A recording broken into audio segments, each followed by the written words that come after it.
Hi friends, welcome back to our channel. இன்றைக்கி நம்ம சேனலில் ஒரு சூப்பரான ஸ்பெஷல் ரெசிபி தான் பார்க்க போகிறோம். அதாங்க நண்டு கிரேவி. இந்த கிரேவி நம்ம சாதத்துக்கு மட்டும் இல்லை, இட்லி, சப்பாத்தி, தோசை எல்லாத்துக்கும் நம்ம சைட் டிஷ்ஷாக வச்சுக்கலாம். ஒன்றுமே கஷ்டம் இல்லை, பட் ரிசல்ட் வேறு லெவல். வாங்க இந்த கிரேவியை அம்மா ஸ்டைலில் எப்படி செய்கிறதுன்னு பார்க்கலாம்.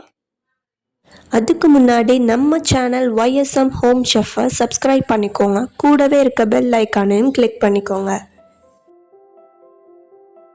இப்போது நண்டு கிரேவி செய்கிறதுக்கு ஒரு கடாயில் 4 டேபிள் ஸ்பூன் கடலெண்ணெய் சேர்த்துருக்கேன். கடுகு, வெந்தயம் 1/2 டீஸ்பூன் சேர்த்துட்டு, பச்சை மிளகா 3, கருவேப்பிலை ஒரு கொத்து சேர்த்து நல்லா பொரிஞ்சதும் 1 டேபிள் ஸ்பூன் இஞ்சி பூண்டு பேஸ்ட்டு சேர்த்துக்கோங்க. இப்போது மீடியம் சைஸில் 5 பெரிய வெங்காயம் பொடியாக நறுக்கி சேர்த்துருக்கேன். இது வதங்குறதுக்கு தேவையான அளவு உப்பு சேர்த்துக்கோங்க. கண்ணாடி பதத்துக்கு வதங்கினோன்னே 5 மீடியம் சைஸ் தக்காளி சேர்த்துருக்கேன். நல்லா வதக்கிக்கோங்க. இப்போது 1 டீஸ்பூன் மஞ்சத்தூள், 1 டேபிள் ஸ்பூன் தனி மிளகாத்தூள், 3 டேபிள் ஸ்பூன் குழம்பு மிளகாத்தூள் சேர்த்து நல்லா பச்சை வாசனை போகிற அளவுக்கு வதக்கிக்கோங்க. இந்த கிரேவிக்கு இப்போது நான் 1 கிலோ நண்டு சேர்த்துருக்கேன். இப்போது மசாலாவோடு சேர்த்து நல்லா கிளறிட்டு, இப்போது ஒரு சின்ன லெமன் சைஸ் புளியை கரைச்சி வச்சுருக்கேன். இப்போது அதை சேர்த்துக்கலாம்.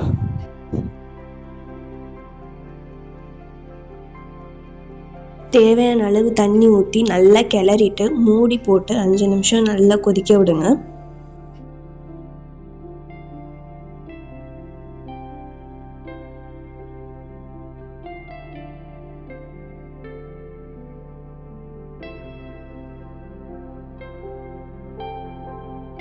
பச்சை வாசனை போகிற அளவுக்கு நல்லா கொதி வந்ததும் இப்போது சின்ன சைஸில் ஒரு தேங்காவை நல்லா நைஸாக அரைச்சி கிரேவியில் சேர்த்துக்கோங்க.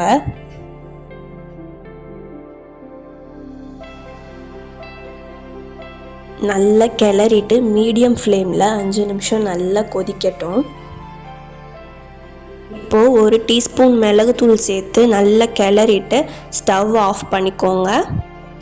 இது தாங்க நம்ம வீட்டு ஸ்டைல் நண்டு கிரேவி. நீங்களும் ட்ரை பண்ணுங்கள், ஃபேமிலி கூட என்ஜாய் பண்ணுங்கள். நெக்ஸ்ட் வீடியோவில் வேறு இன்ட்ரெஸ்டிங் ரெசிபியோடு வரேன். உங்களுக்கு இந்த வீடியோ பிடிச்சிருந்தா நம்ம சேனலை சந்தா பண்ணுங்கள், சப்போர்ட் பண்ணுங்கள். தேங்க்ஸ் ஃபார் வாட்சிங்.